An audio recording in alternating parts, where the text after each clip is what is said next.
धनिया पत्र को फ्रिज रे 1.5 टू 2 वीक फ्रेश रखिबा पाई कि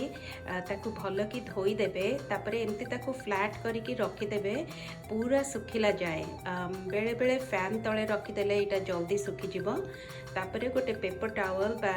गोटे पतला कना नेइकरी माने सबु पानी आधरु जेमती सुखी जिवो तापरे ताकू आ गोटे सेमती पतला कना बा पेपर टावल रे गुड़ेकी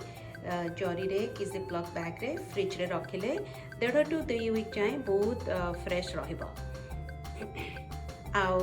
आपण मानकु जदि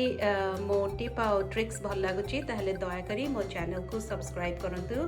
साइड रे जो बेल आइकन अछि सेटा भी प्रेस करंतु ताहले नुवा वीडियो जते बेले मो अपलोड करिवि आपण मानकु नोटिफिकेशन आसीबो। Thank you.